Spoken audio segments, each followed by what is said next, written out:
Merci d'être venu à cette rencontre littéraire à laquelle j'ai le plaisir d'accueillir les auteurs de 2 romans très différents, dont le point de convergence est une comète fulgurante. La photoreporter Gerda Taro, morte à la veille de ses 27 ans sur le front de la guerre d'Espagne. Elena Janéchek, bonjour. Vous êtes l'auteur de La fille au Léka, publié en 2018 chez Actes Sud et paru l'an dernier en version poche. Il a été traduit par Marguerite Pozzoli de l'italien, car vous êtes italienne. Et il a reçu le prix Strega, prix prestigieux qui, depuis 1947, j'ai recherché, a récompensé les plus grands auteurs italiens, de Primo Levi à Umberto Eco. Alors je précise que c'est là, pour vous présenter un peu, c'est là votre 3e roman publié en français, après L'Hirondelle de Monte Cassino, sur la bataille du même nom, également primé, et puis Traverser les ténèbres, autour de l'héritage mémoriel de votre famille polonaise décimée par la Shoah.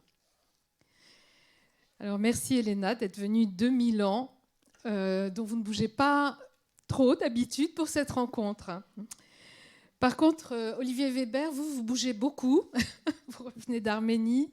En fait, vous n'arrêtez pas de bouger parce que vous êtes grand reporter. Vous avez couvert de nombreux conflits, depuis l'Érythrée, de l'Érythrée à la Syrie. Enfin, vous m'en avez nommé de nombreux, Afghanistan, entre autres, notamment pour Le Point. Vous m'arrêtez si je me trompe, non ? Vous avez été diplomate, vous êtes aussi écrivain, lauréat du prix Albert Londres, du prix Joseph Kessel, entre autres. Voilà. Et si vous êtes ici, c'est pour le dernier en date de vos romans, intitulé Dans l'œil de l'archange, et publié chez Calman Lévy l'an dernier. Voilà pour les présentations, vos présentations, mais je vais en ajouter une, celle de l'absente, la grande absente, qui hante vos 2 romans et dont je vais rappeler aussi brièvement que possible la biographie très courte en fait. Mais voilà, alors il s'agit évidemment de Gerda Taro, née Gerta Pohoril en 1910 dans une famille juive, petite bourgeoisie juive, en Allemagne. Elle grandit à Leipzig, où en 1933, alors qu'Hitler vient d'arriver au pouvoir, elle est arrêtée par les SA qui cherchent en fait ses frères. Elle passe 15 jours en prison, ce qui était un fait extrêmement marquant dans sa vie, on l'imagine.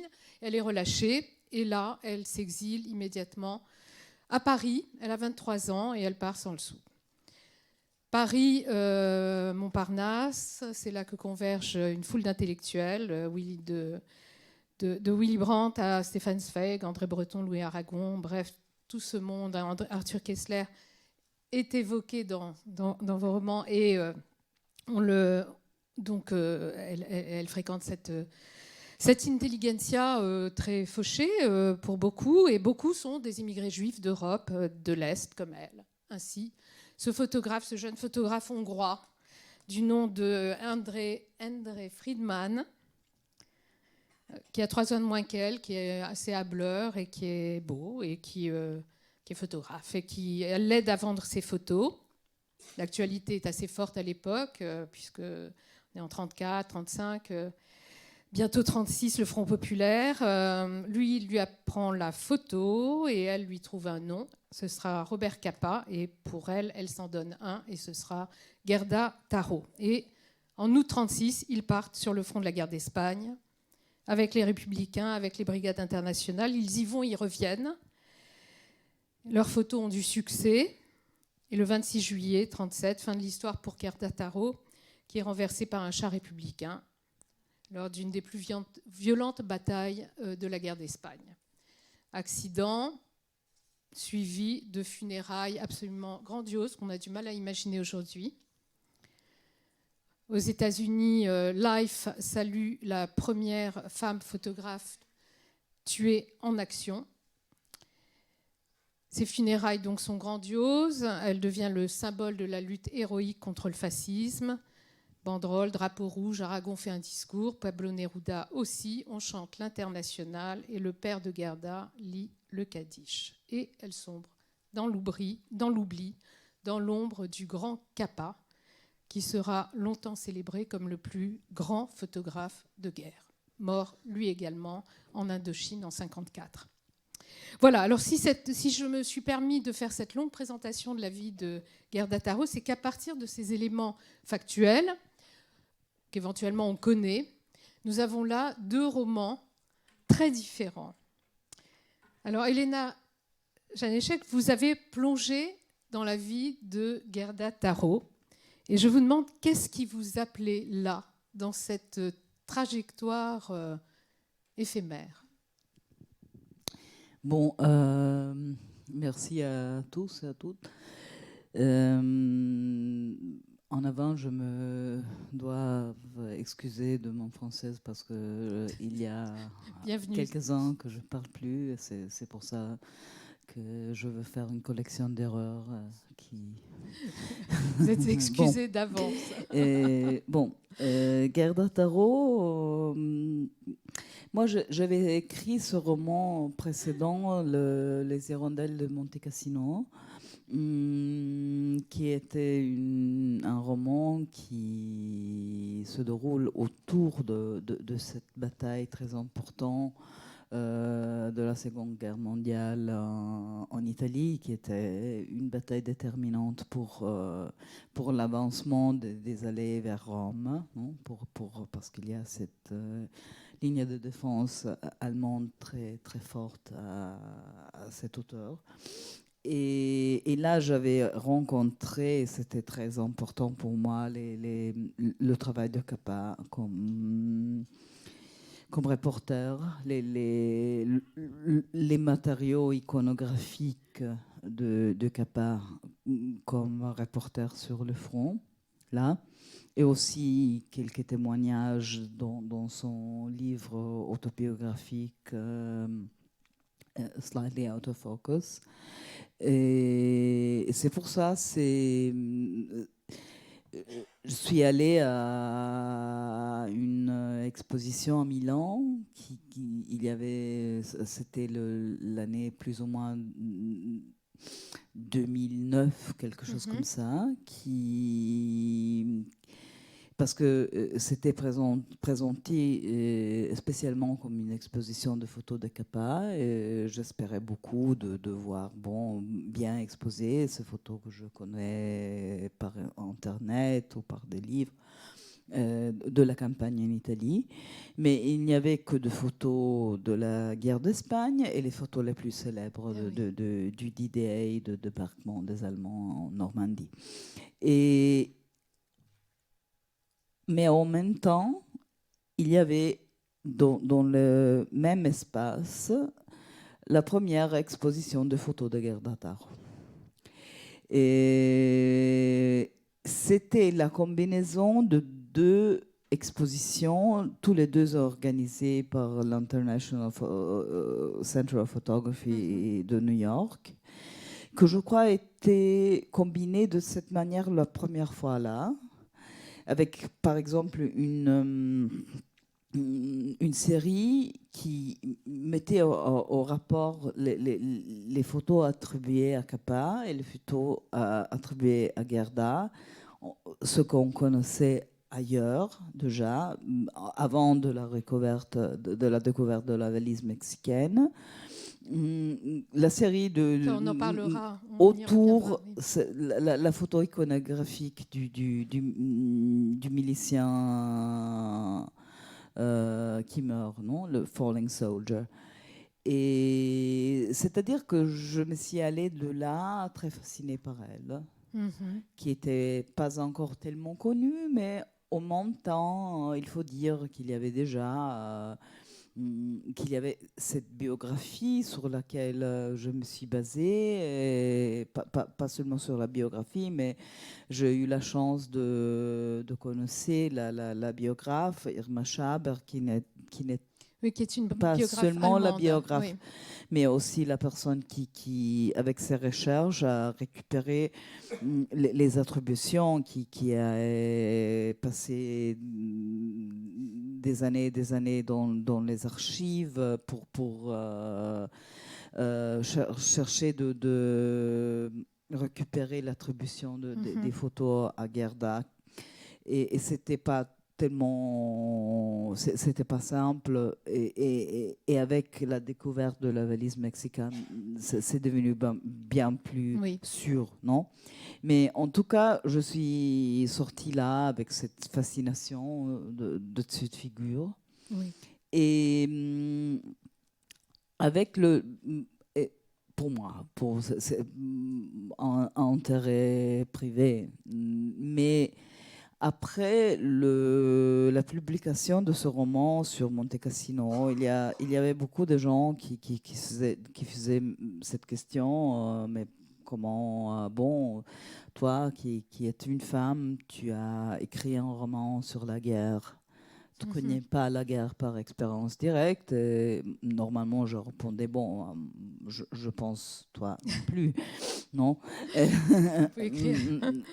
C'est-à-dire, évidemment, la formation culturelle d'un homme, il y a un imaginaire de la guerre qui arrive par les jeux, les soldats de plomb ou le videogame, non? Mais là, il faut l'étudier quand même. Et c'est pour ça que je commençais à penser à me mesurer, non, comme écrivaine avec des femmes qui ont choisi d'aller à la guerre pour la raconter. Et enfin, pour des raisons qui avaient à faire avec mon réseau culturel, avec ce que m'intéresse le plus, c'était et aussi avec cette fascination, avec un langage différent de mon langage, le langage de la photographie, c'était Gerda Taro. Très bien. Cela dit, vous avez finalement abordé Gerda Taro à travers trois personnes, trois amis de Gerda Taro. C'est un roman choral que vous avez écrit et qui contourne un peu justement, d'une certaine façon, la guerre. Oui, je voulais... Bon, je trouvais fascinant de me concentrer sur une partie de sa vie et sur des personnages qui n'étaient pas les personnages célèbres. C'est-à-dire comment c'était possible dans cette année-là qu'une femme avec une trajectoire tellement exceptionnelle et tragique ou héroïque, ça dépend de point de vue, sort, non,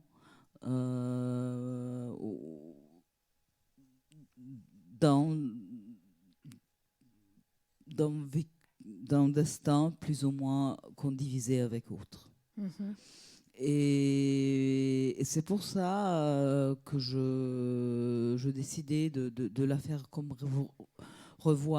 revivre à travers les égards de ces trois personnages qui étaient très proches d'elle. Tous les trois sont des amis ou des amants qu'elle a connaissé autant de la jeunesse à Leipzig, qui était un temps très important pour elle parce que c'est là où il y a l'impact de la crise économique, il y a le conflit devient plus prégnant, plus fort, le conflit social, le conflit politique. On sent, non, qu'il y a quelque chose dans l'air qui enfin devient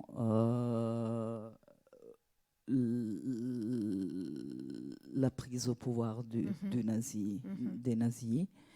Et c'était ça qui m'intéressait, aussi pour des parallélismes dans les temps où j'ai écrit cela, parce que j'ai écrit ce livre dans les années quand il y avait l'impact de la crise économique déclenchée par Lehman Brothers sur l'Europe. Et on voyait aussi que ça commençait à rendre plus fort la droite, à rendre plus fort le racisme et tout ça. Et c'est pour ça aussi que ça m'intéressait. Cet angle. Et les démocraties qui pour se protéger, deviennent plus en plus indifférents, dans le meilleur cas, aux réfugiés qui cherchent de se sauver de cet avancement des dictatures. Oui, parce que ces trois personnages sont partis, justement, ces trois amis sont partis. Oui, en fait, tous les trois. Sont partis. Ouais. Ils sont vraiment à la frange de l'histoire de Gerda Taro, qui, elle, s'est engagée et comme d'autres. Alors, donc, en fait, vous rentrez un peu dans la psychologie de ces personnages. C'est une assez grosse enquête que vous avez faite. Et alors, vous, Olivier Weber, vous avez écrit un roman totalement différent qui est, qu'on pourrait dire, historique, politique, et dont effectivement la matrice est aussi le Gerda Taro et Capa, enfin ce couple. Voilà. Alors, on est dans l'action, et là, vous décrivez l'Espagne comme le laboratoire des pulsions totalitaires de tous bords à ce moment-là. Vous décrivez le jeu des luttes internes entre communistes et sociodémocrates. Alors, qu'est-ce qui vous a poussé, vous, à vous emparer de cette petite vie et extraordinaire vie de Gerda Taro? Oui, c'est un peu la rencontre de deux envies, si je puis dire. C'est d'une part parler du reportage de guerre, et sous une forme romancée, mais je voulais surtout pas que ça soit un roman autobiographique. Donc moi, je suis écrivain à, on va dire, 75% de mon temps, et le reste du temps, je pars faire des voyages. Quelquefois, c'est un peu plus que 25% du temps sur les reportages. C'est pas que de la guerre d'ailleurs, mais il se trouve que j'ai aussi couvert des guerres. Récemment, j'étais en Syrie, en Irak. Je vais repartir en Irak la semaine prochaine, et je reste taqué pour les questions en Irak pour les questions de passeport et de visa.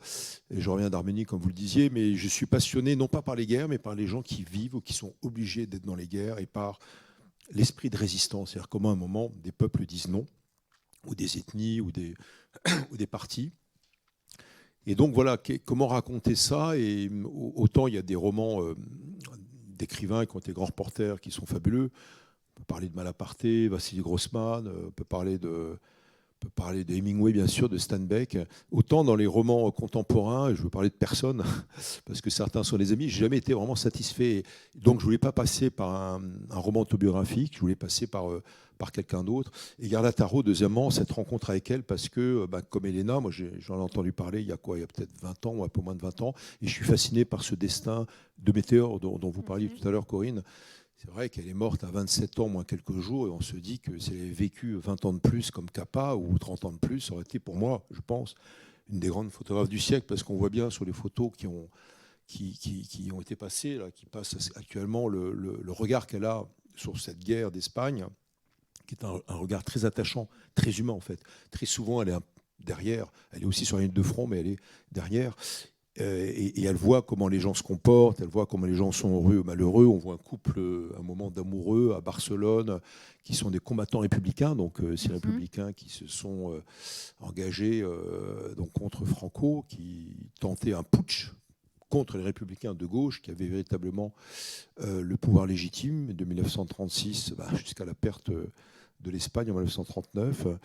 Et elle voit dans le cadre finalement leur passion d'amoureux en fait. Et je trouvais ça très fort, ce genre de photos. Alors c'est amusant, je vous interromps, parce que tous les deux, vous vous êtes arrêtés sur ces deux photos, donc où Gerda Taro et Robert Capa ont photographié la même scène, chacun, et à quelques instants de décalage, mais chacun avec leur regard. C'est presque un exercice d'école parce que quelque chose de différent transparaît de ces deux photos. C'est peut-être unique dans la série des photos qu'ils ont faites. Oui. Et tous les deux, chacun, vous analysez, en fait, vous voyez vous racontez ce que vous voyez dans ces photos et la différence des regards.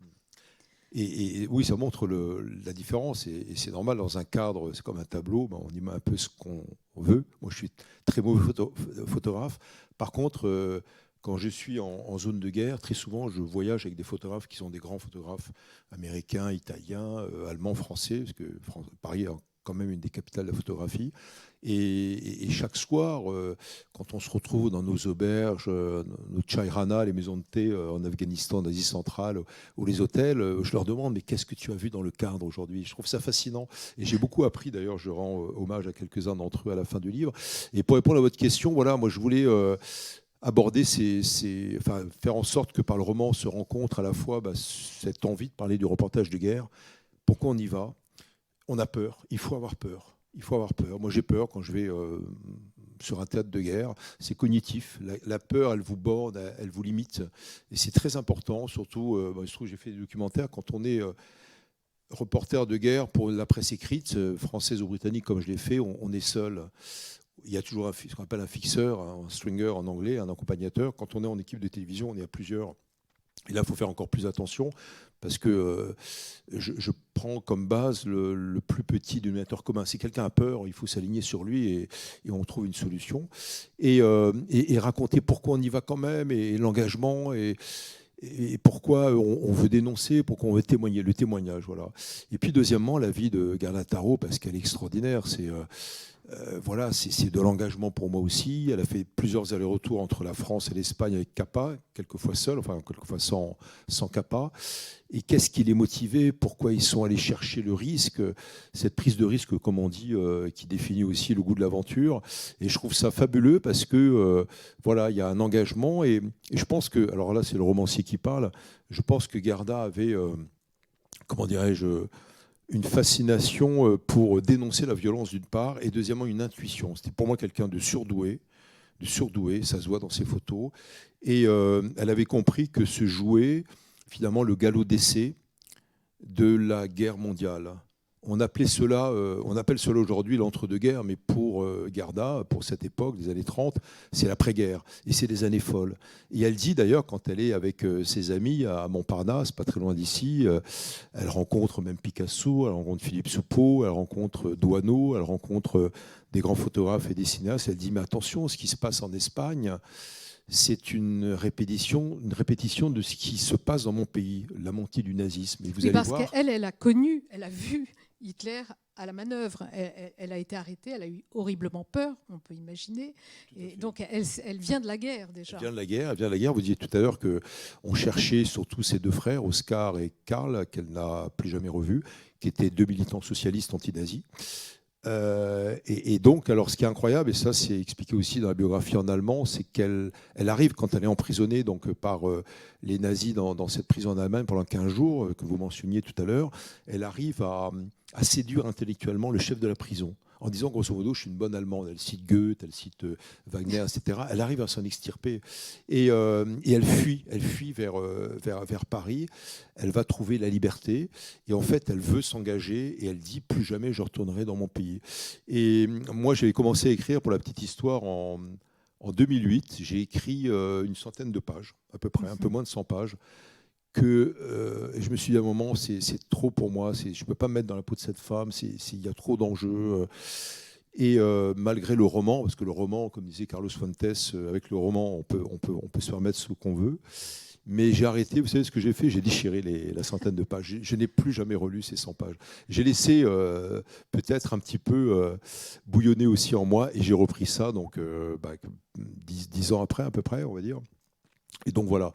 Et je pense voilà, que j'ai voulu aussi expliquer ce qui se passe avec la guerre, avec voilà, l'attitude des reporters de guerre, qu'est-ce qui se passe sur le terrain, est-ce qu'il faut surmonter le risque, est-ce qu'il faut prendre des risques inconsidérés? Parce que, contrairement aux militaires, on est très exposé à ce qu'on appelle maintenant le PTSD en anglais, donc le Post-Traumatic Stress Disorder, c'est-à-dire le syndrome post-traumatique de guerre, et dont les militaires sont affectés. Vous savez, simplement sur les 2 guerres que j'ai beaucoup couvertes, Irak et Afghanistan, c'est 2001-2014, que la fin de la guerre du côté américain, c'est 2014. Vous avez, moi j'étais un peu surpris par le nombre, mais j'ai enquêté aux États-Unis, vous avez 2 millions de soldats américains qui ont fait le turnover, donc qui ont fait les 2 guerres, sont revenus, qui sont repartis. Parce qu'il n'y avait pas que l'armée fédérale, il y avait des Rangers de Coast Guard. Vous savez quel est le taux de PTSD, donc de syndrome post-traumatique, pour ces 2 millions de personnes? Un chiffre officieux du Congrès, mais il est vrai, 60%.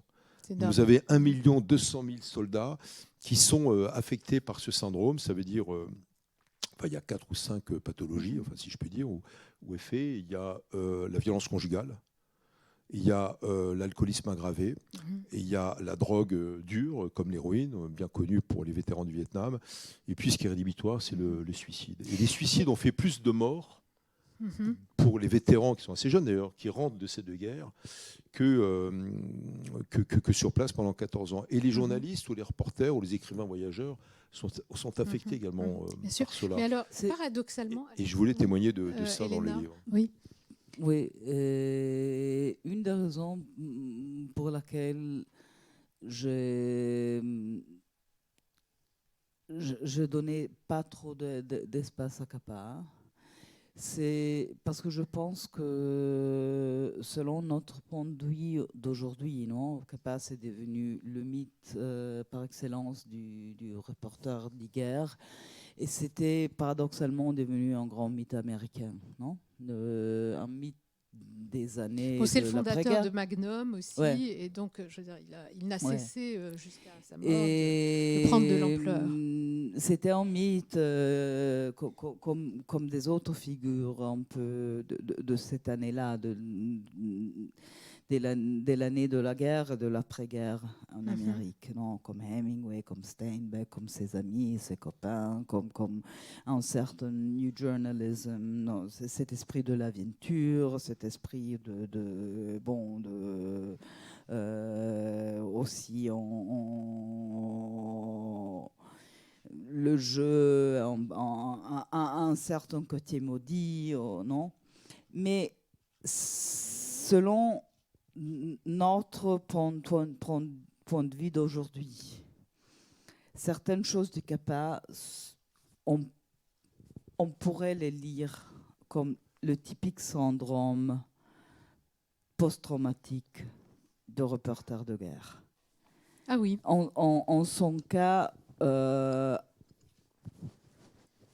qui partait avec la guerre d'Espagne, qui partait avec cette mort tellement traumatique de sa copine Gerda sur le front espagnol. Et puisque je voulais restituer le point de vue de l'époque, qui sont plus d'une époque, qui sont les années 30, et aussi les années 60. Oui, parce que en tout cas, les personnages parlent de différentes périodes, en 1960.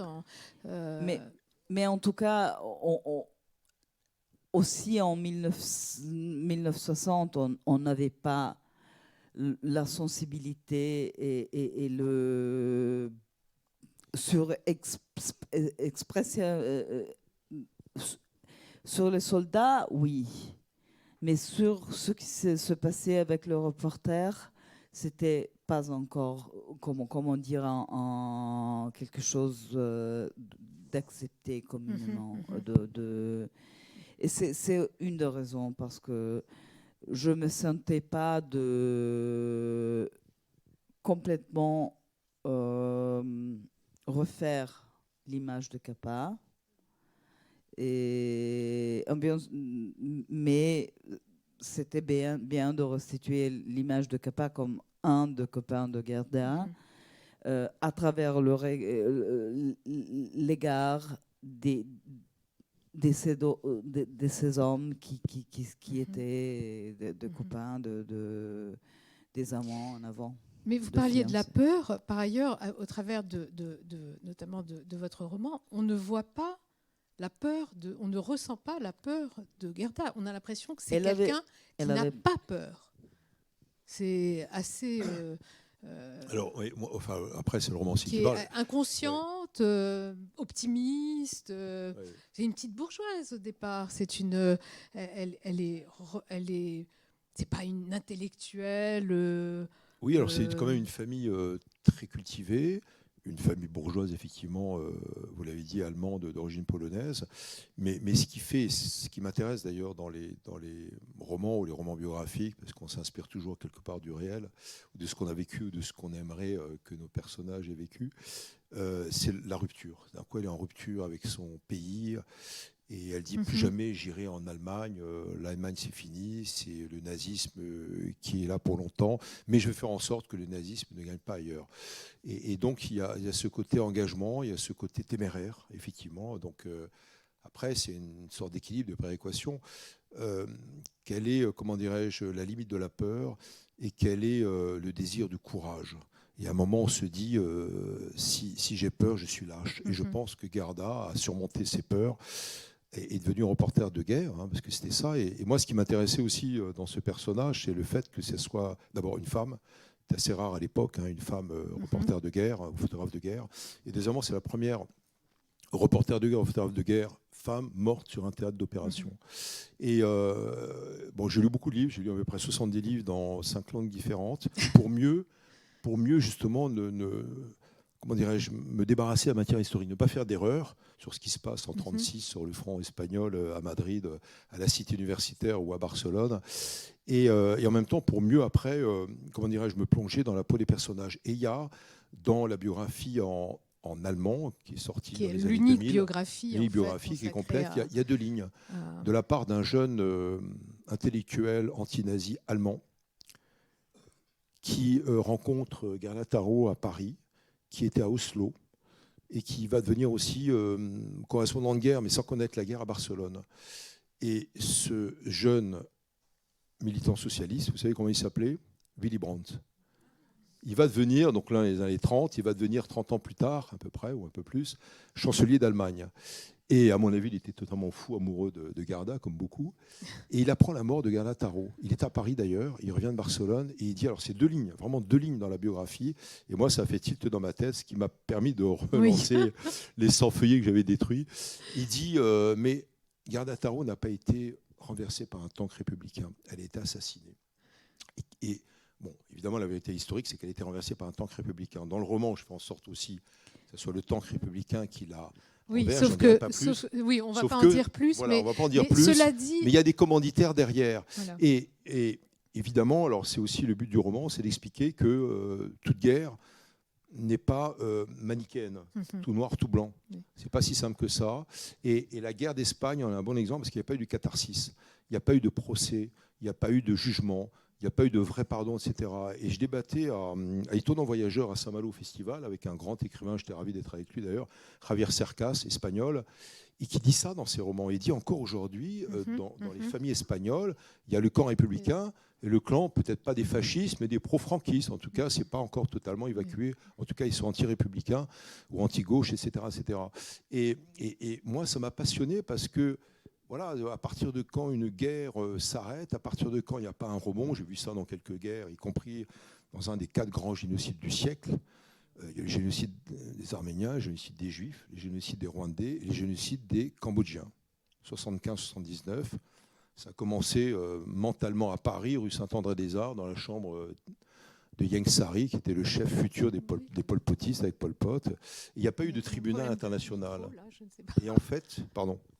Et en fait, il y a encore, parmi les jeunes Cambodgiens, une violence qui est transgénérationnelle parce qu'il n'y a pas eu justement cette catharsis. Et justement, alors, Gerda, elle comprend que Staline va aider d'abord les républicains à la gauche. Vous développez énormément, vous mettez la focale, si je peux dire, beaucoup sur effectivement le rôle trouble durant la guerre d'Espagne de Moscou. Voilà. C'est c'est très développé chez vous. Vous avez, c'est un parti pris, c'est un. Oui, parce que, en 2 mots, hein, Staline, au départ, aide les républicains de gauche. Hein, bon, politiquement, c'est légitime et ça se comprend. Et finalement, comprend et ne veut pas, en tout cas, d'un autre gouvernement de gauche espagnol, donc en l'occurrence socialiste, puis bientôt communiste en Europe. Donc il laisse tomber les républicains. Il y a même le casse du siècle, puisqu'il va. Oui, alors cette histoire est Et, relativement méconnue ouais. du vol de l'or de la Banque d'Espagne, l'or des conquistadors, qui est littéralement rapté et emmené à Moscou par... Voilà. C'est en 2 mots, le NKVD à l'époque, qui était le FSB ou le KGB postérieur, donc les services secrets soviétiques, s'installent à Barcelone et à Madrid et disent vous avez beaucoup de réserves d'or, attention, les franquistes arrivent, ils sont, c'est vrai, déjà dans la périphérie ouest de Madrid, dès la fin de 1936, à la cité universitaire. Confiez-nous votre or, on va le déménager à Cartagena, donc Carthagène sur la Méditerranée, et ensuite à Odessa, et on va le faire convoyer par train jusqu'à Moscou, on va le garder au frais, etc. 610 tonnes d'or, parce que la Banque centrale d'Espagne était la 4e plus grande réserve d'or au monde. Et en fait, Staline a dit on va vous donner quelques tanks, quelques armes. En fait, il y a une dévaluation du rouble et de la peseta. Les Espagnols se sont fait arnaquer. Et où est l'or actuellement? C'est 610 tonnes d'or espagnol, aujourd'hui, toujours donc fondu, refondu dans les sous-sols de la Banque centrale russe, ex-soviétique, à Moscou. Et bref, pour finir sur le rôle des soviétiques, c'est qu'il y a le chef du KGB de l'époque, donc du NKVD, qui vient à Barcelone, à Madrid, s'appelle Alexander Orlov. Il va faire en sorte de faire disparaître, y compris dans ses rangs, y compris l'ambassadeur, oui. Marcel Rosenweg, l'ambassadeur soviétique à Madrid, tout ce qui n'est pas assez stalinien. Donc ça veut dire qu'avec l'aide de quelques communistes de l'internationale communiste qui était basé à Paris, et d'André Marty, qui était leur délégué en Espagne, il va faire en sorte de vouloir faire disparaître beaucoup de gens qui n'étaient pas assez staliniens, Dos Passos, José Robles auparavant, son traducteur. Il y avait même un tentative d'assassinat d'Orwell, mais qui a été exfiltré à temps. Il a été blessé à la gorge auparavant, à Huesca, au nord. Il y a eu une tentative d'assassinat sur Malraux, enfin un projet d'assassinat plutôt. Et donc voilà, Gerda Taro va être un peu témoin de tout ça. Elle qui était plutôt, au départ, pas communiste, mais pas loin, qui va devenir simplement socialiste ensuite, contrairement à Capa, qui est un peu plus engagé politiquement. Et en fait, pour finir, elle va être témoin de cela. Et donc, elle va s'engager aussi contre les services secrets soviétiques. Et elle comprend que Staline, en fait, va faire en sorte que la guerre d'Espagne va être perdue pour les républicains. Oui, Elena, vous n'êtes peut-être pas d'accord? Non, je vois pas tellement, mais vous avez la liberté de romancer la même que j'ai. Moi, je me suis concentrée sur cette figures qui ont le même destin de Gerda, qui sont des réchappés de l'Allemagne nazie, mais ça pourrait être aussi des réchappés de l'Italie fasciste. Parce que, à différence de George Orwell, par dire, pour nommer l'exemple le plus célèbre, il n'avait plus une possibilité de se retourner chez eux, non? Et ça fait que beaucoup de gens qui n'étaient pas tellement communistes se sont arrangés avec cette prise de pouvoir du communisme en Espagne. Et aussi, et ça pour moi c'était incroyable et émouvant, non? Ce que vous disiez justement, elle était amie de Willy Brandt. Willy Brandt était un socialiste de gauche, ils étaient plus ou moins proches du parti qui était le parti qui plus persécuté par les staliniennes. Il avait des amis du parti il lui-même était là-bas comme reporter, mais il est réchappé par chance de l'Espagne. C'était non, et c'est pour ça il croyait que Gerda a été assassinée parce qu'elle n'était pas 100% communiste, ça c'est sûr. Mais il y a une conférence, le texte d'une conférence que Willy Brandt a fait à Paris, après d'avoir assisté à l'arrêt des gens qu'il connaissait, à l'assassinat d'un leader socialiste autrichien, etc., qui finit vive l'Espagne socialiste, vive la victoire contre le fascisme. Parce que pour eux, c'était une question existentielle, non? S'ils perdent le défi de l'Espagne républicaine, c'était pour eux certainement la Seconde Guerre mondiale et la victoire du nazifascisme partout, non?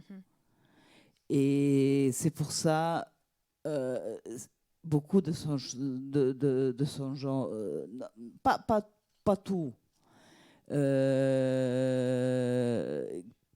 qui étaient là-bas, se sont rongés avec le pouvoir communiste et enfin stalinien.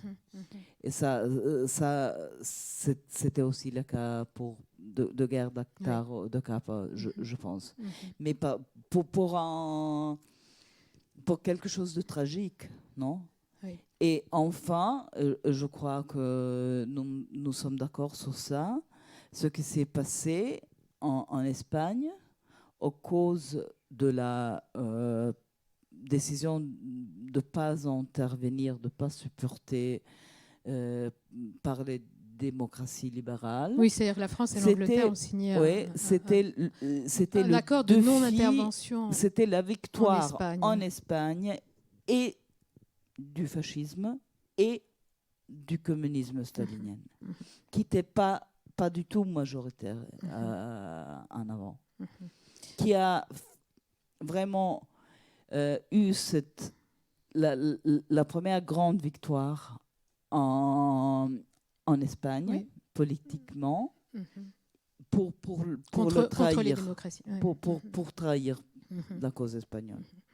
Alors, pour en revenir aux sources, ce qui est extraordinaire, c'est que donc Gerda Taro a laissé quelques, je sais pas, 200 photos peut-être, et n'a pas laissé beaucoup d'écrits, très peu, quelques lettres, je crois. Donc en fait, une des sources importantes, ça a été ce que vous évoquiez, ce qui a été évoqué à plusieurs reprises, que tout le monde peut-être ne connaît pas, c'est l'histoire de la valise mexicaine. Donc là, on est loin de la guerre d'Espagne, des négatifs, 70 ans après la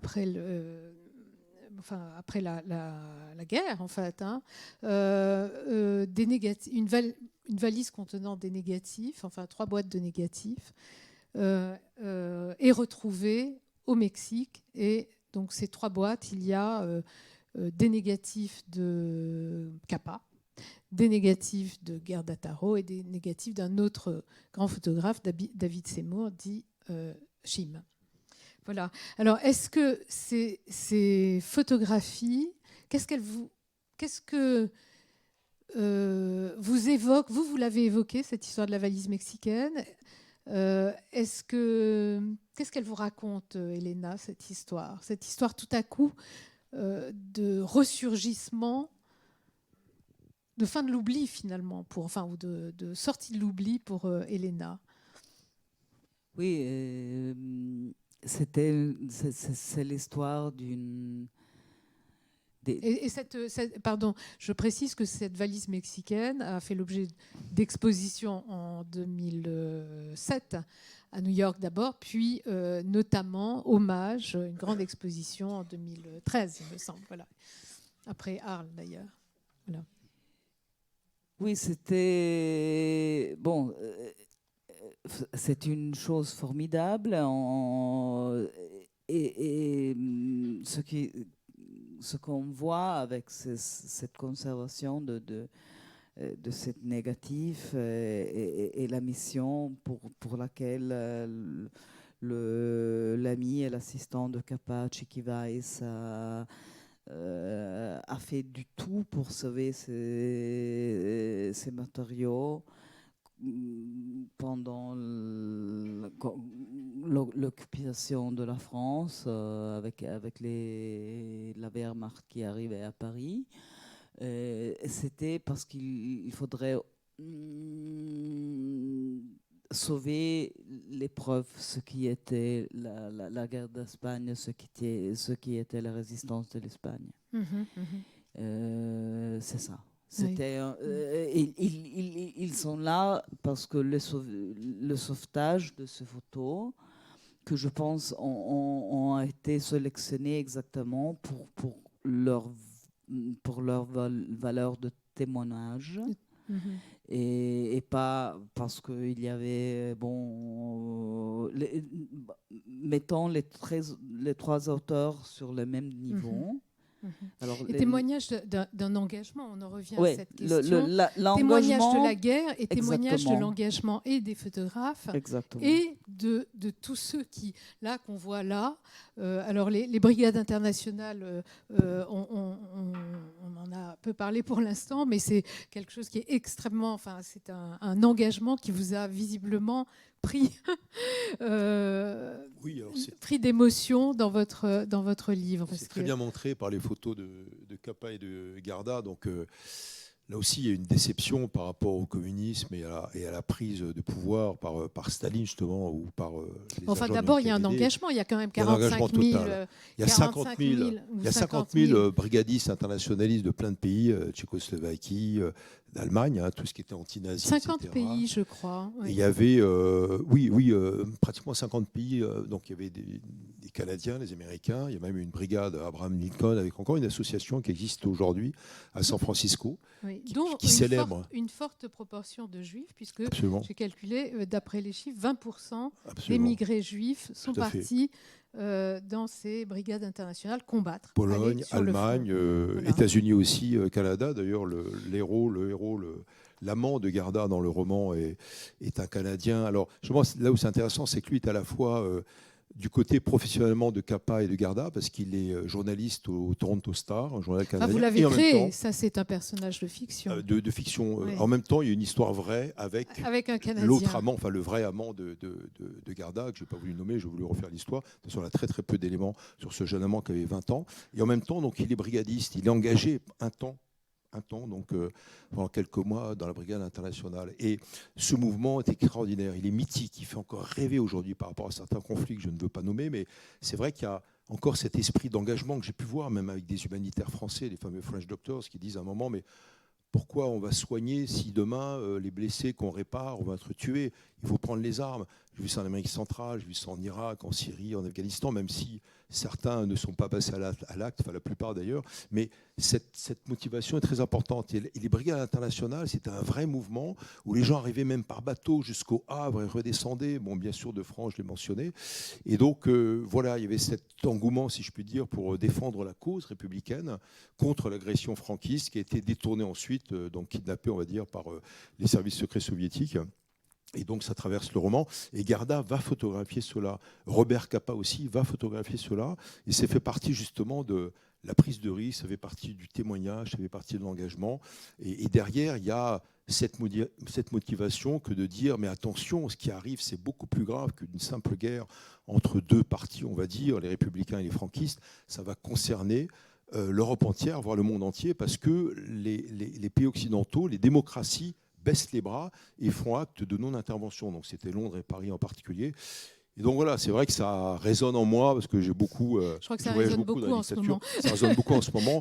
Et j'ai l'impression, enfin c'est pas une impression, en voyageant dans ces dictatures qu'on appelle quelquefois démocrature, mais qui est un terme que je récuse plutôt, il y a une sorte de banalité du mal à nouveau. C'est-à-dire qu'on a tendance à banaliser les régimes dirigistes, les régimes totalitaires. Et c'est ce que dénoncent justement Garda et Capa, entre autres, lorsqu'ils sont pendant la guerre d'Espagne.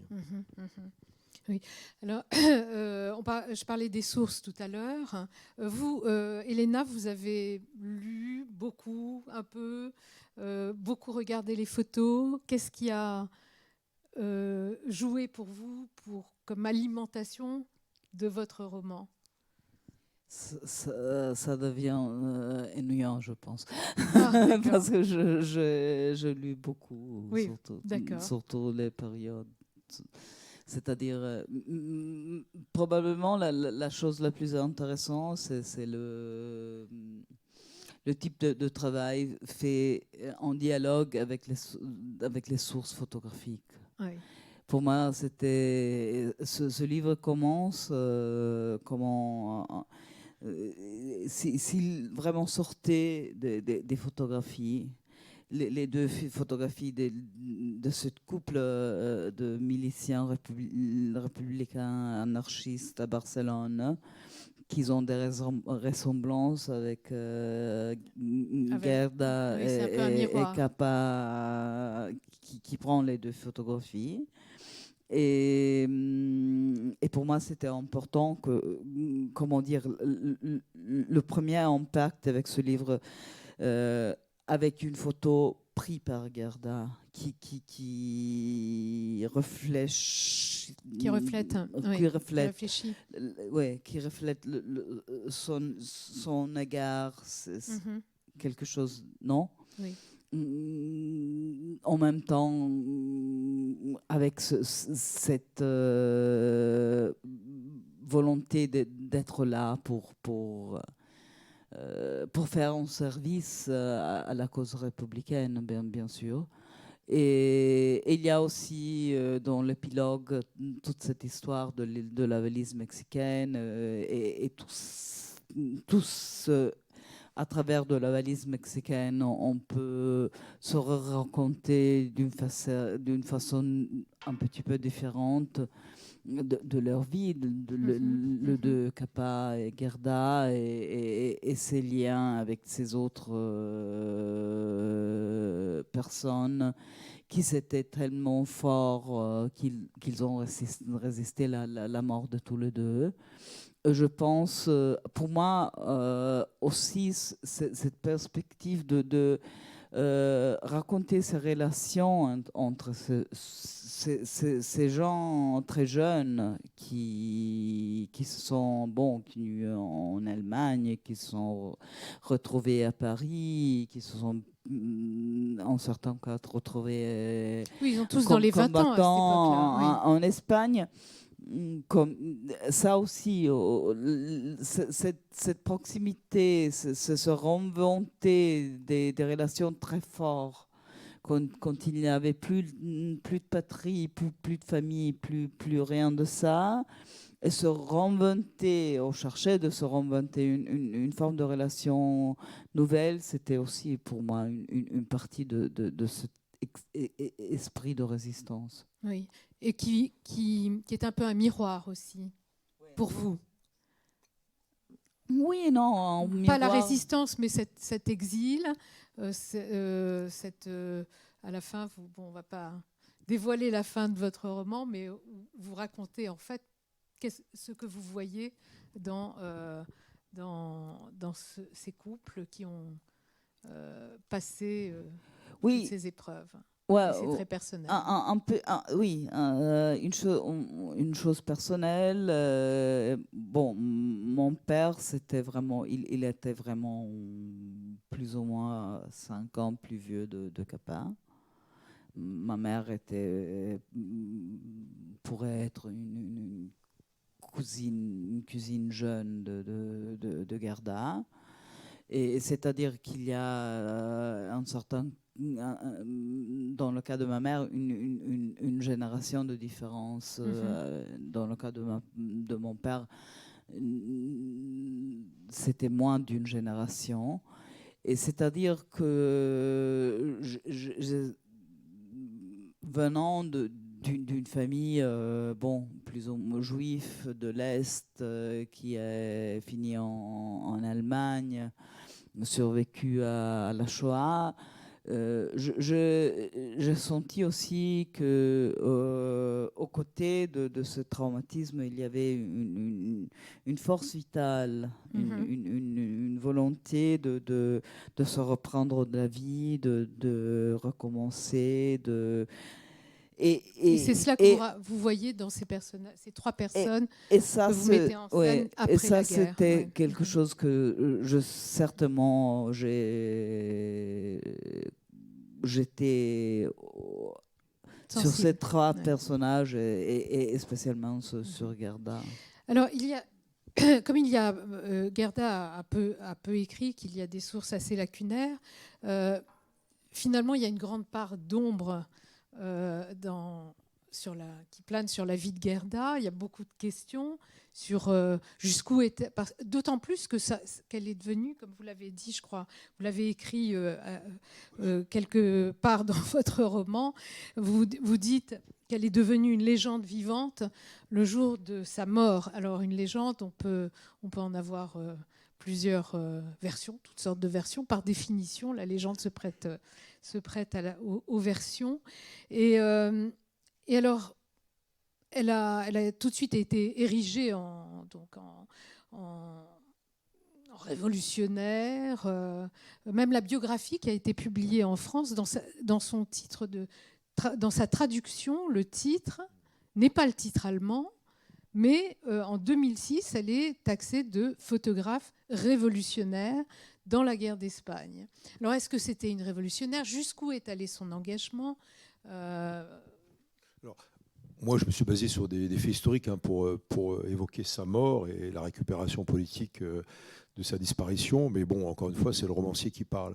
Toujours est-il qu'elle est enterrée le 1er août 1937, qui était le jour, donc anniversaire de ses 27 ans. Elle est morte donc 27 ans et quelques jours plus tôt. Le corps a été récupéré à la frontière espagnole à Perpignan par Paul Nizan, rapatrié à Paris. Et Aragon, le poète, qui était directeur du journal Ce Soir, se sentait responsable que de l'avoir envoyé, parce que c'est Ce Soir, le journal c'est Ce Soir, donc, qui l'avait envoyé en commande en Espagne. Mais il organise en même temps avec le Parti communiste des funérailles pratiquement nationales. Il y a eu 100 000 personnes qui sont allées de la Madeleine à Père-Lachaise. 100 000 personnes. Ah oui. C'était énorme pour l'époque, c'est énorme. Avec le corbillard qui avançait très lentement, etc. On avait rameuté beaucoup de militants, etc., mais pas que. Et quand la famille de Gerda arrive... Pardon. Je sais pas, il y a un Pardon. Ah bon. Oui. Quand la famille de Gerda arrive, elle était réfugiée à Belgrade, puis on n'a plus eu de nouvelles après... Pour la guerre, on pense qu'elle a été exterminée. Quand la famille de Gerda arrive à la gare de Sarlis, d'abord les deux frères cassent la gueule de Capa parce qu'ils le rendent responsable finalement de sa mort. Bon, évidemment, c'est une énergie du désespoir, c'est une pulsion que n'ont pas su réprimer les deux frères.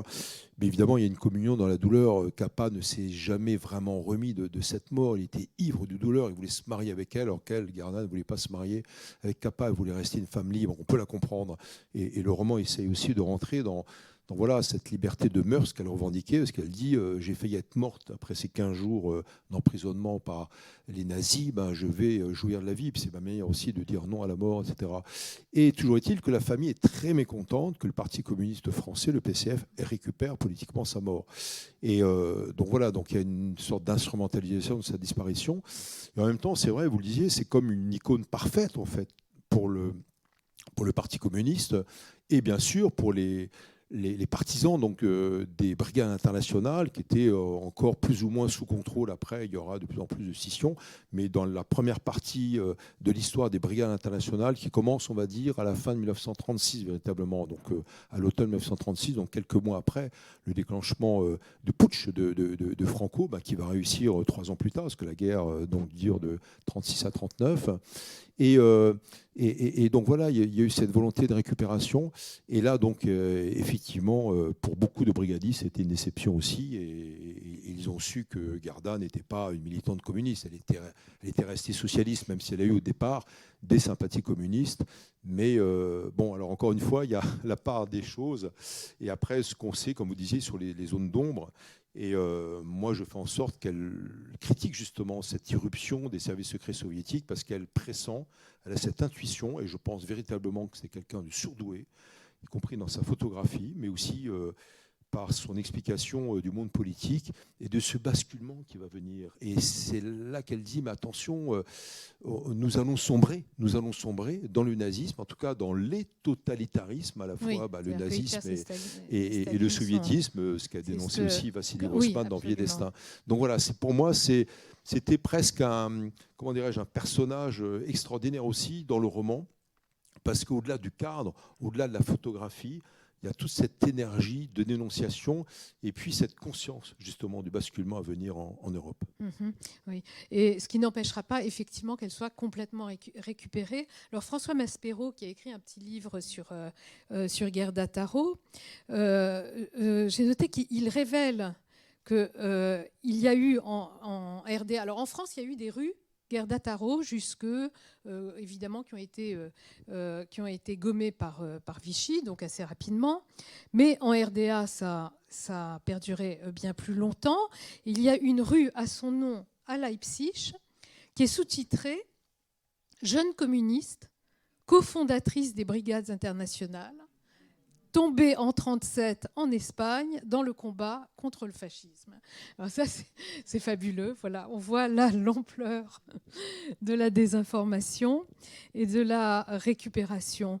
Alors, évidemment aussi dans les zones d'ombre dans lesquelles la fiction, justement, c'est formidable, peut se loger. Il y a évidemment les relations avec Capa. Capa disait qu'ils étaient mariés alors qu'ils ne l'ont pas été. Voilà, c'est là. Et puis vous rajoutez effectivement quelques éléments durant son arrestation qu'on ne va pas dévoiler, mais qui auraient été vraiment déterminants après dans son engagement ou dans sa psychologie en tous les cas. Voilà, donc Gerda Taro, qui n'a cessé qui a vraiment un destin absolument extraordinaire dans la mesure où elle est arrivée au sommet de la renommée en très très peu de temps, du martyr également, présentée comme une martyre morte, alors peut-être dans des circonstances plus compliqué qu'il ne paraissait, et qui a disparu après parce que Capa est devenu une star. Enfin, il a couvert absolument. Vous dites que c'est une tentation suicidaire, finalement, qui l'a amené à faire tous ces reportages. Il était là, évidemment, lors du 6 juin, 6 juin 44, ses plus célèbres photos. Oui, moi je veux dire simplement un mot là-dessus, parce que j'ai rencontré le rédacteur en chef de Capa il y a quelques années, qui était un grand photographe, et qui s'appelait John Morris. Il est mort à 100 ans, c'est pour ça que j'ai pu le rencontrer. On a débattu ensemble au Festival Étonnant Voyageur, et c'était formidable. Et il me racontait l'histoire, parce que lui était le rédacteur en chef qui devait réceptionner les photos du 6 juin 1944. Et je ne sais pas si vous avez vu le film « Il faut sauver le soldat Ryan » là, de Spielberg. Les photos un peu floues comme ça, en noir et blanc au départ, c'est une imitation de Capa, parce qu'on a cette image en tête, les 6 bobines qui restaient, sauf qu'il y a eu une erreur après de développement, et lui avait fait des dizaines de bobines, et elles ont été perdues par erreur. Alors John Morris dit que c'est un peu plus compliqué que ça, il y a une dégradation aussi à cause de l'eau salée, etc. Mais il était au plus près. Et oui, c'est ça que je veux dire aussi, c'est pour la vingtaine de guerres que j'ai pu couvrir, en tant qu'écrivain, voyageur ou écrivain ou reporter de guerre, les photographes souvent me disent, les Américains, les Italiens, les Allemands et les Français, c'est encore mythique Capa parce qu'il y a sa devise, il faut être au plus près, il faut être là devant. Alors ça veut dire prendre des risques. On est dans la tranchée, on est devant. Moi, ça m'est arrivé avec des photographes. Quand on est écrivain ou grand reporter, on est peut-être un peu plus derrière. Mais c'est vrai que quand on est devant, d'abord, on prend plus de balles et plus de risques. Mais la vision est différente, y compris pour les civils, parce que depuis 1945, vous avez à peu près, c'est un minimum, 200 conflits dans le monde, 200 conflits minimum. Et vous savez quelle est la proportion de civils qui sont tués, et cette proportion va en augmentation, c'est au moins 92%. C'est-à-dire que les militaires ne tuent plus des militaires, les militaires tuent des civils. Et donc, c'était déjà le cas, évidemment, à l'époque, puisque c'était une guerre civile aussi, par définition. Et c'est ça aussi qui fascinait, quelque part, Capa. Pulsion suicidaire, en tout cas, l'envie de dépasser la peur qu'on a de rester en vie, parce qu'on aime la vie, on est amoureux, on aime nos enfants, etc. On veut rester en vie. Et en même temps, si je ne vais pas au-devant, c'est pas que je suis un lâche, mais je vais manquer de courage. Et c'est tout un équilibre à faire, alors c'est très personnel à chaque fois, avec cette volonté de témoigner ou de se retirer pour sauver sa peau. Voilà. Et je pense qu'on a toujours tendance à pousser les risques en les calculant, on peut les paramétrer, et que lui, Robert, Capa, donc a été quelqu'un qui avait peut-être pas des pulsions suicidaires, mais vraiment l'envie de frôler la mort. Oui. Mhm. Bien, eh bien, écoutez, je vous remercie. Je vous avais demandé de réfléchir pour vous poser la question en fin de parcours à 3 qualificatifs que vous mettriez qui vous permettraient de qualifier Gerda Taro. Bon, bien sûr, courageuse. Mais pour moi, la chose la plus vitale est pleine de joie de vivre. Joyeuse. Joyeuse, c'est vrai. On en a peu parlé de la joie, là. Et de la joie de la jeunesse. Oui. Et vous ? Moi, je dirais engagée. Alors, dans l'engagement, comme disait Léna, il y a le côté courage également. Libre, femme libre, y compris au niveau de ses mœurs. Et voilà, bon, évidemment, le romancier va assez loin là-dedans. Et puis, espérante, c'est-à-dire porteuse d'espoir. Elle portait de l'espoir. C'est-à-dire, je vais combattre. Mon arme, c'est mon Leica, c'est mon appareil photo, comme Capa, comme Chim, donc David Seymour. On combat avec la plume, on combat avec le cadre de l'appareil photo. Donc voilà, je suis moi toujours ému quand j'évoque l'espérance, parce que c'est ce qui me porte également, malgré les guerres qu'on peut voir, malgré cette banalisation du mal, comme disait Hannah Arendt déjà avec le procès Eichmann à Jérusalem en 61. Et je pense qu'il faut rester dans l'espérance. Il y a des limites, évidemment, mais en tout cas, l'engagement est une forme d'espérance, et Gerda était une femme d'espérance. Bien, eh bien, écoutez, je vous remercie beaucoup. Merci. Et peut-être y a-t-il des questions dans la salle. Nous avons un petit quart d'heure, après quoi vous pourrez rencontrer les auteurs. J'ai eu l'opportunité de voir l'exposition de la valise mexicaine à Arles, entre autres. Et il y a un point qui me paraît important, c'est que en retrouvant ces négatifs, on s'est rendu compte que Capa s'était attribué des photos qui avaient été faites par Gerda Taro. Et je trouvais que cette question-là aussi, elle était importante dans la vie d'une femme photographe qui a été en quelque sorte aussi invisibilisée par son compagnon. Et voilà, je trouvais important de le rappeler quand même. Et sinon, j'aurais une question, c'est par rapport à l'iconographie que vous nous présentez, il y a très peu d'images en fait de photographies de Gerda Taro. Oui, mais il y en a très peu qui défilent, je veux dire. On en a vu quoi, une 10, 15. Vous n'avez pas plus que ça en fait. Peut-être y a-t-il quelques questions de droit et d'accessibilité des photos. Je crois que la majeure partie des photos est conservée par l'ICP, il me semble, à New York, le Centre international de la photo.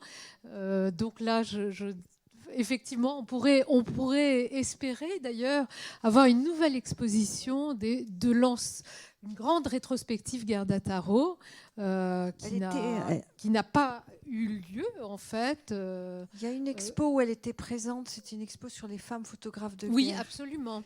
Il y a l'an dernier. Voilà, oui. Mais là encore, il y avait 6 photographes de guerre, 6 femmes photographes de guerre qui étaient présentées, dont Lee Miller et Gerda Taro pour les premières, puis après, ça allait au-delà. C'était passionnant, mais on pourrait effectivement rêver d'une expo, d'une grande rétrospective Gerda Taro qui, à ma connaissance, n'a jamais eu lieu. Bonsoir, merci pour ces passionnants exposés. J'aimerais juste revenir. Vous avez fait allusion à la valise mexicaine. Ce que j'aimerais comprendre, c'est si la découverte relativement tardive de la valise mexicaine et des négatifs, d'après ce que j'ai compris, permet ces fameuses attributions, tantôt à Capa, tantôt à Gerda Taro. D'après ce que, est-ce qu'il y a des aspects purement techniques d'autres thématiques, d'autres stylistiques. Est-ce que vous pouvez un peu nous préciser sur quels critères se fonderaient ces attributions avec un peu de précision ou de certitude? Merci. Bon, dans la valise, il n'y a pas de doute parce qu'il y a tous les négatifs sont attribués exactement aux auteurs de la photo. C'est extrêmement bien rangé dans ces valises, ouais. C'est miraculeux. C'est une épreuve que au moment cette valise ont été préparées, Gerda était déjà morte. Pour les trois qui travaillaient ensemble en Espagne et qui se servaient du même atelier à Paris, l'atelier Capa en rue Fourtevaux. Alors, ils se sentaient au même niveau, hein. Capa, ils étaient plus ou moins au même niveau parce que Capa c'était un petit peu célèbre, mais pas tellement plus célèbre des autres, de Gerda et Chim. Et ça, c'est très clair avec la valise mexicaine. Juste et une chose qui peut-être d'intérêt, qu'il y avait, je ne me rappelle plus, il y a 2 ans peut-être, on a retrouvé dans une valise chez le Parti communiste d'Espagne, avec de photos des autres photographes femmes qui opéraient en Espagne. Cathy Horna, qui était l'amie de Capa depuis le temps de Budapest. Je pense Ruth Michaelis, qui était là, qui était autrichienne, qui était là à partir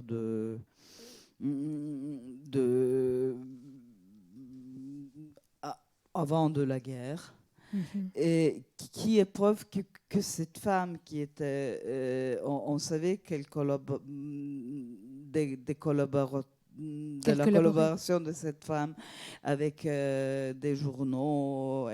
Tous les deux étaient de son petit anarchiste, avec les journaux anarchistes, avec les journaux pour femmes anarchistes. Elle aussi faisait la photographie de guerre.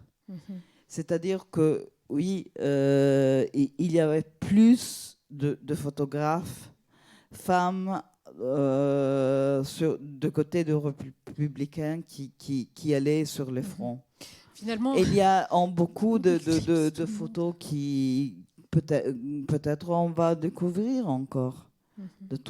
Aussi de Capa de Gerda et finalement Gerda a été éclipsée par Capa, mais finalement l'ombre de Capa sur Gerda lui a permis de ressurgir aussi à travers la valise mexicaine, mais elle éclipse d'autres femmes photographes dont on a peut-être dont on aura peut-être connaissance plus tard. Je voulais juste rappeler ce que j'ai retrouvé, ce témoignage du photographe hongrois qui a permis le sauvetage de ces négatifs en 1939 et qui racontait que donc lui aussi donc il travaillait avec Robert Capa dans son laboratoire et il a dit en 1939, alors que les Allemands approchaient de Paris, j'ai mis tous les négatifs de Bob dans un sac et j'ai rejoint Bordeaux à vélo pour essayer d'embarquer sur un bateau à destination du Mexique. J'ai rencontré un Chilien dans la rue et je lui ai demandé de déposer mes paquets de films à son consulat pour qu'ils y restent en sûreté. Il a accepté. Voilà. Donc ça, c'était juste un petit rappel de cette aventure rocambolesque de ces négatifs extrêmement précieux. Voilà. Alors effectivement, verra-t-on un style, pourrait-on lire un style propre à Gerda et un style propre à Capa et à Chim dans ces 4500 négatifs qui sont des rouleaux, hein, donc en plus on a vraiment le déroulé chronologique de la prise de la photo. Donc c'est passionnant. Voilà. L'attribution de photographies de Gerda par Capa, ça commence déjà avec le livre qu'il fait quand il rentre à New York, parce que le livre est intitulé un livre de Capa avec hommage à Gerda, mais à l'intérieur il y a les photos des trois, à savoir Chim, Gerda et Capa, alors que l'auteur est présenté comme étant uniquement Capa. Moi, madame, je vous pose la question sur... Vous avez dit, moi, je n'ai pas beaucoup parlé de Capa parce que je ne voulais pas ajouter au mythe, il y a déjà assez comme cela. Mais est-ce que vous ne pensez pas que le roman que vous faites ajoute au mythe de Gerda? Parce qu'en France, globalement, que sait-on de Gerda Taro? Eh ben, à peu près que ce qu'on voit dans les romans. C'est le 3e roman concernant Gerda Taro. Il y a eu celui de Maspero, il y en a 2 maintenant, 2 autres. Et la biographie de Imre Schieber, on ne la voit pas. Hein. Dans les librairies, lorsqu'elle est sortie en français, il y avait le livre de Maspero et on n'a parlé que du livre de Maspero. Et là, ça recommence, c'est-à-dire qu'on parle de vos 2 livres, mais pas du tout du livre de la traduction française. Et au bout du compte, les Français n'ont qu'un accès par quelque chose d'intéressant, mais qui est un roman. Oui. Et peut-être qu'ils ont envie aussi de connaître la vraie biographie, la vraie histoire de Gerda Taro. Et malheureusement, on ne la connaît pas. Bah, c'est peut-être l'occasion de la faire connaître justement quand des romans sortent, parce que inévitablement sa vie est effectivement romanesque, elle est pleine d'absences qui portent l'imagination, hein, qui portent l'imaginaire, la preuve, et dans une période absolument féconde en termes également d'analyse politique. Et, voilà. Vous vouliez réagir ?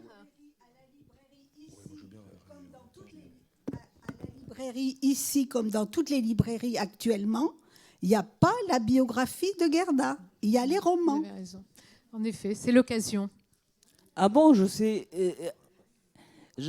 suis très amie d'Irma Schaber. Je suis très d'accord parce que dans ce moment-là aussi, elle a continué à faire des recherches sur Gerda Taro. Il y a des nouveaux, il y a des choses qui faisaient que le monde qui est intéressé à Gerda Taro connaît mieux. Alors c'est vraiment dommage que c'est tellement difficile aujourd'hui. Elle a fait une seconde, une 3e édition de son biographie avec les nouvelles connaissances, mais ça n'existe plus en allemand, ça n'existe plus dans toutes les langues. C'est bizarre. En tout cas, je pense pas. Je suis désolée, c'est pas ma faute. Ouais, je crois que les romans rendent hommage aussi à des personnages et contribuent. Alors c'est peut-être aussi un aspect négatif, mais je ne crois pas à les mythifier. Et je pense qu'on a besoin aussi de mythes, de héros, d'héroïnes. C'est une femme incroyable. Et je pense qu'elle porte à travers elle le combat de beaucoup de femmes, et pas que des femmes d'ailleurs, mais entre autres les reporters de guerre, les photographes de guerre, et puis des militantes qu'elles étaient à l'époque, les anti-nazis. Mais justement, je reviens sur cette banalisation du fait totalitaire. Je crois que c'est important aussi de leur rendre hommage, quitte à parler d'elles à travers des romans. Et je voulais rebondir aussi sur ce que disait monsieur par rapport aux photos. Alors d'abord, la très belle photo qu'on a vue de cette femme à contre-jour sur la plage de Barcelone en train de tirer au revolver. Donc on peut penser évidemment que c'est une militante républicaine qui s'entraîne. Elle est extraordinaire au niveau du cadrage. La femme elle-même, d'abord elle est en talons sur la plage, donc c'est un peu antinomique de voir une femme à talons tirer au revolver. La posture de son corps, c'est pratiquement la forme du revolver. Enfin, il y a plein de choses dans ce cadrage qui est extraordinaire. Et en plus, le fait qu'elle soit comme ça, elle apparaît en noir parce qu'elle est à contre-jour, la rend encore plus mystérieuse. Et puis, sur l'histoire du soldat Borel, qui est sûrement la photo la plus emblématique du côté républicain de la guerre d'Espagne, le soldat qui tombe, dont on a parlé tout à l'heure, avec une photo prise soit par Capa, soit par Garda, depuis une tranchée à contre-plongée. On a dit qu'elle était vraie, après qu'elle était fausse. Nouvelles enquêtes, elle est vraie. Nouvelles enquêtes, elle est fausse. Et il y a un professeur d'université à Bilbao, qui est basque donc, qui a emmené ses étudiants, qui a fait une recherche topographique que je ne résumerai pas, c'est un peu long, et qui dit que c'était à 50 km du front. Il n'y a jamais eu la guerre à cet endroit-là. Et donc, elle a été inventée. Et moi, je m'en empare pour justement créer la discussion, sans prendre parti, entre Capa, qui prend la photo, et Garda, qui dit « Mais non, tu n'as pas le droit de prendre ça, c'est pas une vraie photo, c'est une mise en scène, etc. » Et le troisième personnage, qui est Jonathan Werner, donc l'amant ou l'autre amant de Garda, il se range un peu, enfin, il est un peu arbitre, mais il prend plutôt position pour Capa, parce que Capa dit « Mais qu'est-ce que ça peut faire si c'est la photo qui restera de l'histoire, qui sera la photo emblématique, qui sera la photo un peu militante dans la guerre d'Espagne ?» Donc c'est des questions que je pose dans le roman, mais Garda s'insurge un peu contre cela. Alors ça serait intéressant de savoir véritablement si la photo n'a pas été prise par Garda et que Capa prenne le point de vue inverse. Mais en tout cas, ça fait partie du roman, mais ça fait partie aussi des questionnements qu'on peut avoir par rapport à l'engagement dans la guerre. Aussi. Et tout à fait, et du témoignage dans la guerre qu'on peut en retenir, soit par le roman, soit par la biographie, soit par la photo. Oui, aujourd'hui, on est autrement servi par des photos, des questions sur la véracité des photos. Voilà, et les photos de propagande est créées de toutes pièces. Eh bien, c'est peut-être l'heure de se quitter, et de ne pas quitter Gerda Taro. Voilà, et vous pouvez vous retrouver en haut pour des signatures. Et voilà, et je remercie le public et le MAJ d'avoir organisé cette rencontre. Merci à vous aussi.